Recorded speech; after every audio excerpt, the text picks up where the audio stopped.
When I first met Alex at a crowded finance conference, it wasn't exactly love at first sight. We bumped into each other, coffee in hand, both of us running late for the same session. "Watch it," I snapped, as a bit of my coffee splashed over the rim. "Sorry about that," Alex shot back, not missing a beat. "Guess we're both trying to cram knowledge in at the last minute, huh?" Despite the rocky start, we found ourselves laughing about it later. Turns out, we had a lot in common, especially our drive for success and independence. After dating for a year, filled with heated debates and passionate makeups, we decided to take the plunge and get married. But not in the traditional sense. We both loved our jobs. I was climbing the ladder in financial accounting, and he was making waves in sales. So, we laid it all out, blunt and straightforward. "Screw traditional," Alex said one evening, his eyes serious for once. "Let's not be one of those couples who end up fighting over money." I nodded. "Yeah, let's do a prenup. Keep what's yours, I'll keep what's mine. If things go south, we walk away clean."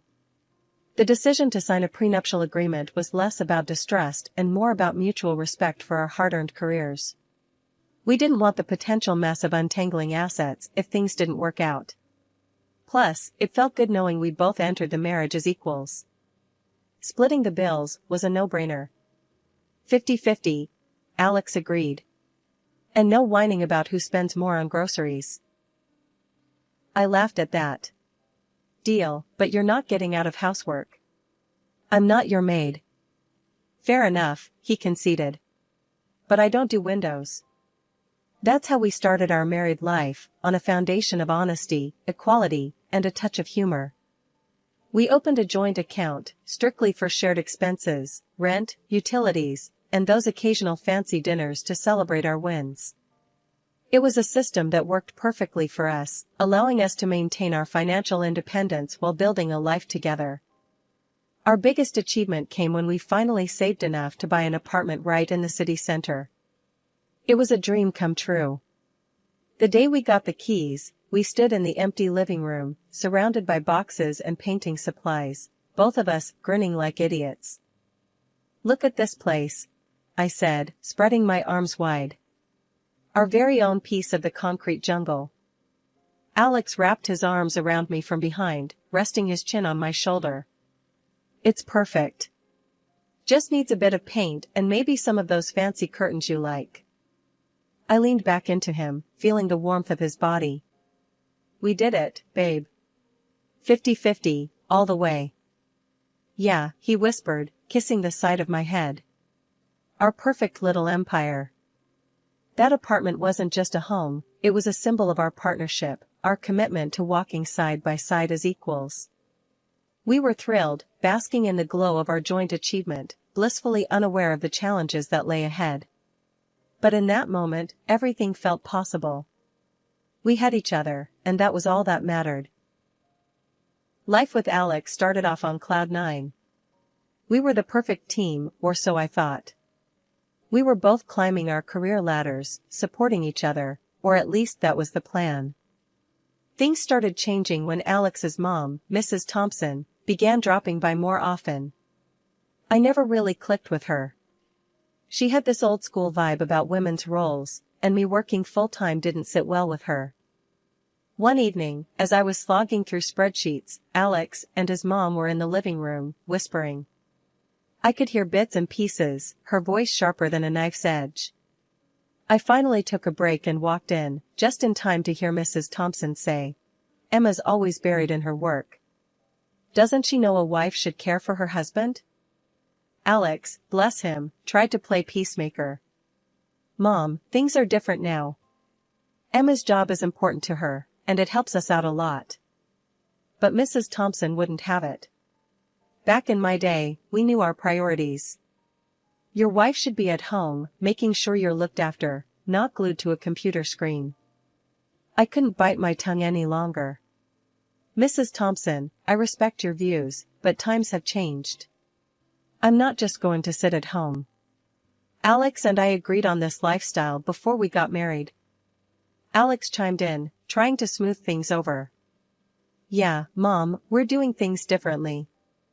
We're partners in everything. Mrs. Thompson scoffed. Partners? A woman's place is in the home, not competing with men. Look at your sister, a proper woman, caring for her family. That hit a nerve. Being a proper woman doesn't mean giving up on my career or ambitions. I shot back, my patience wearing thin. The conversation ended with Mrs. Thompson huffing.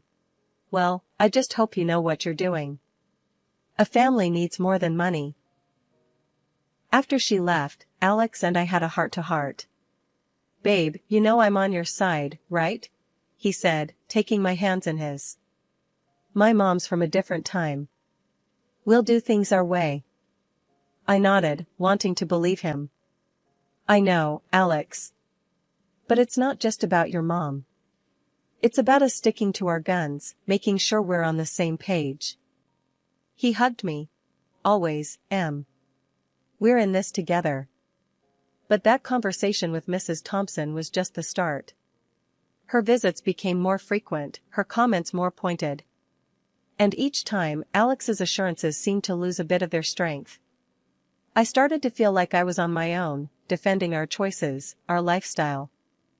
It wasn't long before this tension spilled over into other parts of our life. The apartment that had been our happy place, our sanctuary in the city center, started to feel less like home. We were thrilled when we bought it, our own little slice of the city. It was supposed to be our fortress against the world, but instead, it began to feel like a battleground for old versus new, tradition versus ambition. Our happy acquisition was turning into a reminder of the growing divide between us, a divide that seemed to widen with every visit from Mrs. Thompson and every silent dinner that followed. Our home, once filled with laughter and plans for the future, now echoed with the unspoken tensions of a partnership strained by external pressures and unmet expectations. The days turned into a pattern I couldn't ignore. I kept the pace at work, juggling numbers and deadlines like a pro, all for the sake of our future. Alex, on the other hand, started showing up home way earlier than usual. At first, I thought it was a temporary thing, but then the pattern stuck. The joint account, once buzzing with regular deposits from both of us, began to feel the absence of his contributions. And then, they stopped altogether. One evening, I decided it was time to address the elephant in the room. Alex, we need to talk about the joint account. What's going on? I asked, trying to keep my tone neutral. He sighed, a bit too heavily. Babe, sales have been in the dumps. I'm not making as much as before. It's a tough time at work. I wasn't panicking, we had savings, and my job was stable. Okay, I get that. Things are rough everywhere. But since you're home early now, maybe you could help out more around here? I suggested, hoping he'd see the logic. Alex, sprawled on the sofa, phone in hand, didn't even bother looking up. Help out? Like how? I was flabbergasted. You know, household stuff. Cooking, cleaning. We're a team, right? He finally looked at me, his expression a mix of disbelief and annoyance. Emma, come on. You know that stuff's your department. I've got enough on my plate. My jaw dropped. My department? What century are you living in, Alex? I'm working just as hard, if not harder. I thought we agreed to share responsibilities. He shrugged, his attention already drifting back to his phone. That's different. You're better at it, anyway. That hit me like a slap. I was counting on an equal partnership, not this outdated script he was suddenly following. I can't believe what I'm hearing. Is this really how you see our marriage? Alex let out a frustrated sigh. Why are you making such a big deal out of this? It's just how things are. Just how things are? I repeated, my voice rising. No, Alex. That's not how we agreed to things. I'm out there busting my ass every day, same as you, or at least I thought so. And then I come home to a second shift, because you've decided you're too good for woman's work? He didn't respond, just kept his eyes on his phone, and that silence said everything. I was seething, hurt, and suddenly very alone in what I thought was a partnership. This wasn't the deal. This wasn't the man I thought I married. We were supposed to be equals, but here I was, feeling like I'd somehow been demoted in my own home. The morning sun barely crept through the curtains when I realized the alarm hadn't gone off. In a frenzy, I scrambled out of bed, my heart racing against the clock. Alex, ever so calm, was sprawled on the couch, his eyes glued to his phone, seemingly oblivious to the chaos. "Alex," I pleaded, half-dressed and struggling to find my other shoe. "I'm running late, and it's going to be a marathon day at work. Can you please handle dinner tonight?" My voice was a mix of hope and desperation, clinging to the slim chance he'd step up. He spared me a brief glance, his attention tethered to the screen. Yeah, he mumbled, a non-committal grunt that did little to assure me. "Got it, dinner. Sure." I paused, the knot in my stomach tightening. "You mean it, right?" Because last time, the memory of coming home to an empty table flashed in my mind, a silent testament to forgotten promises. Alex's annoyance was palpable as he cut me off. I said yes, didn't I? Go on, don't worry about it. His dismissive wave was the final nudge out the door, leaving me to rush into the day with a heavy heart. The hours at work were a blur, each task piling atop the next, leaving no room for breath or thought. By the time evening wrapped its fingers around the city, I was spent, my body and mind crying for respite. The thought of coming home to a warm meal offered a glimmer of comfort in the exhausting routine my life had become. But the apartment greeted me with silence, an eerie echo of my solitude. The kitchen, untouched, bore no signs of a meal prepared, the table as barren as it had been that morning. Confusion gave way to a sinking realization as I noted Alex's absence. With a trembling hand, I dialed his number, each ring a beat in the mounting dread. His voice, slurred and distant, pierced the quiet. "Yeah? Where are you?" "I thought you were going to handle dinner," I managed, my voice a mix of frustration and disappointment. His laugh, a sound I once adored, now felt like a sharp jab. "Nah, decided to crash at my sister's. You know, where a real dinner happens. Not like our place, eh?" The word stung, a cruel reminder of the chasm between us. "So, my working late to support us makes our home less of a home? Is that it, Alex?" My voice cracked, the hurt spilling over. "Look, Emma, it's not just about dinner. It's about feeling appreciated, you know? Like someone actually cares I'm there." His words, thick with accusations and alcohol, laid bare the fissures in our marriage. The line went dead, but the silence that followed was anything but peaceful. I stood in the middle of our kitchen, a room that once felt like the heart of our home, now just a hollow space. The tears came then, unbidden and relentless, mourning not just a missed meal, but the love and partnership I thought we had. The tension between Alex and me had been simmering just below the surface, but the events of the past few weeks had turned up the heat, threatening to boil over at any moment. The day it all came to a head was like any other, with the weight of unresolved grievances hanging heavy in the air. I had just walked in from another grueling day at work, my mind a whirlwind of numbers and deadlines, when I noticed the mail scattered on the kitchen counter. Among the usual bills and flyers, a statement from our joint account caught my eye. The balance was far lower than it should have been. Heart pounding, I rifled through the transactions, my confusion turning to disbelief and then to anger as one entry stood out, a large withdrawal made by Alex. "Alex!" I called out, my voice sharper than I intended. He emerged from the living room, phone in hand, a look of feigned innocence plastered on his face. "What's up?" he asked, trying to keep his tone light. I slammed the statement on the counter, pointing at the damning entry. "What is this? Why did you take out so much money without talking to me first?" He shrugged, a casual dismissal that fueled my frustration. "Oh, that. Just had to cover some expenses, you know how it is." "Expenses?"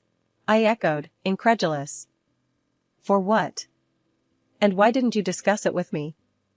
He sighed, the facade of nonchalance slipping. Look, Emma, I needed a new car. The old one's been acting up, and I got a good deal on this one. A new car? With our savings? I was struggling to keep my voice steady, the betrayal stinging more than the financial loss. We're supposed to be saving for our future, not squandering it on impulsive buys. Alex's patience was wearing thin. Impulsive? I think I deserve a little something for myself, don't you? It's not like I'm asking for much. Not asking for much? I could hardly believe what I was hearing. You're making decisions with our money, our future, without even a thought for me. Where's the partnership in that? The room charged with tension, our frustrations boiling over into a heated argument that left us both spent and angry. The distance between us felt insurmountable, the divide widened by every harsh word and accusation. As we stood there, the air thick with unsaid things, the phone rang, slicing through the silence like a knife. I answered, my voice raw from shouting. It was Mrs. Thompson, her tone sharp and accusing from the get-go. Emma, what's this I hear about you denying Alex a simple pleasure? A man works hard, he deserves to enjoy the fruits of his labor. I was stunned into silence for a moment, disbelief giving way to anger.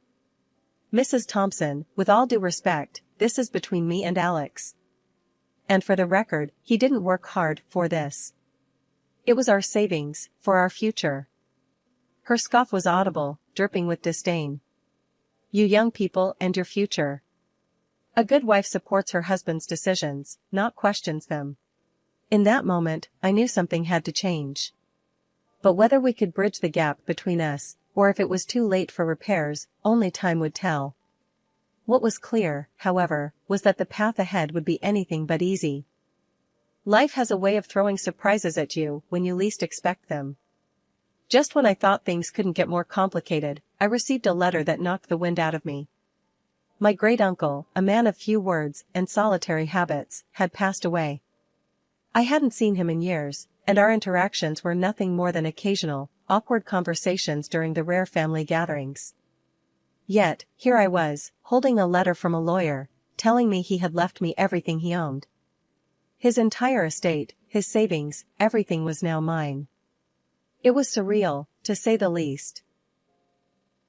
I remember staring at that letter, the words blurring as a mix of emotions washed over me. Sadness, confusion, and a creeping sense of responsibility I wasn't sure I was ready for. And then there was Alex. His reaction to the news was like he'd hit the jackpot. Babe, do you realize what this means? We're set, he exclaimed, his eyes lighting up with a mixture of excitement and, dare I say, greed that I hadn't seen in him before. A week has passed, and I returned home tired after another crazy day at work. What I saw shocked me. There, in the midst of what should have been an ordinary evening, was my husband, Alex, beaming like he'd won the lottery, surrounded by his family, all of them basking in the glow of my great-uncle's unexpected generosity. Look who's finally home! Alex exclaimed, thrusting a glass of champagne into my hands, his excitement palpable. We're celebrating your big windfall, babe. The sight of the lavish spread from the city's priciest restaurant laid out on our table, and the merriment in their eyes, felt jarringly out of place. My mind raced, trying to piece together the surreal scene before me. Quit my job today, Alex announced proudly, as if he'd just made the most normal decision in the world. Why work when we've got this fortune, right? His grin widened, oblivious to the shock that must have been written all over my face. His parents, his sister, her husband, their kids, all were there, acting as if they'd just won the jackpot. And then, as if on cue, Alex added, "Oh, and before you join us, the dishes won't wash themselves, you know?" Laughter erupted from the crowd, a chorus of approval at his joke. But to me, it sounded like nails on a chalkboard. Fury coursed through me, hot and unstoppable. Here I was, after a day of grueling work, expected to play the maid at my own celebration? It was madness. I was on the brink of unleashing a torrent of anger, ready to set things straight, when Mrs. Thompson, ever the matriarch, called for serious conversation. Dragging myself to the armchair, every ounce of my being screamed in protest. What could she possibly say that would make any of this better? My mind was a whirlwind of indignation and disbelief. Were they really so oblivious to the audacity of their actions? Did they see me as nothing more than a benefactor for their whims? As the absurd proposal hung in the air, courtesy of my mother-in-law, suggesting we use my inheritance to build a colossal house for what felt like the entire clan, I could only stare in disbelief.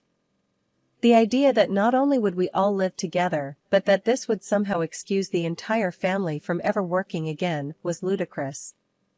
Alex, beaming as if he'd just unveiled the master plan of the century, chimed in. Think about it, babe. We'd never have to worry about anything ever again. The room was filled with nods and murmurs of agreement, as if they'd all been let in on the plan before this moment. As I looked around at these people, my supposed family, I felt more like an outsider than ever. Breaking the celebratory bubble, with a voice steadier than I felt, I said, I'm filing for divorce. The room fell silent, the air thick enough to cut with a knife. Alex's smile faltered, his parents' jaws dropped, and his sister's glass of champagne paused midway to her lips. My mother-in-law, always quick on her feet, laughed dismissively. Oh, darling, even if you do, the law's on our side. Alex gets half of everything you've got. Her smug assurance was the last straw. Actually, I countered, a bitter laugh escaping me. Our prenup says otherwise. Alex gets nothing of mine if we divorce. The shock that rippled through the room was palpable, their wide eyes meeting my firm gaze. And another thing, I continued, my voice gaining strength. I'll be taking all the furniture, every appliance, everything I paid for. And Alex, you'll be hearing from my lawyer about the unpaid bills and expenses you've conveniently ignored. The fantasy bubble they'd been living in burst right then and there. One by one, I watched as their faces fell, the realization that their free ride was over dawning on them. Without another word, I ushered them towards the door, their protests and pleas falling on deaf ears. As the door closed behind the last of them, the silence that enveloped the apartment was suffocating. Yet, beneath it all, a sense of relief began to wash over me. I was free from the expectations, the manipulations, and the sheer audacity of a family that saw me not as a person, but as a means to an end. After the dust settled on the courtroom battles and the ink dried on the divorce papers, I started anew in the house my great-uncle left me. It was a fresh start, a chance to rebuild my life on my terms, free from the constraints of a marriage that had become suffocating. Alex, now living with his parents, found himself grappling with the realities of a day-to-day life that required him to work, really work, for the first time in a long while. Every so often, he'd call me, his voice tinged with a desperation I hadn't heard before. Come on, can't we just wipe the slate clean and start over? He'd plead, the echoes of his once confident demeanor replaced by uncertainty. His mother, too, took to calling me, her tone uncharacteristically sweet, a stark contrast to the sharpness I'd grown accustomed to. Dear, wouldn't you reconsider? For the family's sake? She'd coo, as if the words could erase the past and mend what had been broken. Each time, I couldn't help but laugh, a sound of freedom and relief. No, thank you. I'd reply, my voice steady and sure. I'm quite happy with where I am now. And happy I was. With the chains of a loveless marriage behind me, I found joy in the simple things. I traveled, exploring corners of the world I'd only dreamed of seeing. I threw myself into charity work, finding fulfillment in helping those in need, both people and pets alike. The gratitude in their eyes, the genuine smiles, and wagging tails brought a sense of purpose back into my life, a reminder that there was so much good I could do, so much love I could give, without expecting anything in return. The liberation from my old life, from the expectations and demands of others, allowed me to rediscover myself. I was no longer defined by my relationship with Alex or his family. I was my own person, complete and content in my independence. The house my great-uncle left me became more than just a place to live, it was a sanctuary, a space where I could grow, heal, and thrive. It was here, among the memories of a man who had quietly supported me from afar, that I built a life filled with passion, purpose, and peace. As I look back on the journey that brought me here, from the turmoil and strife to the calm and contentment, I'm reminded of the resilience of the human spirit.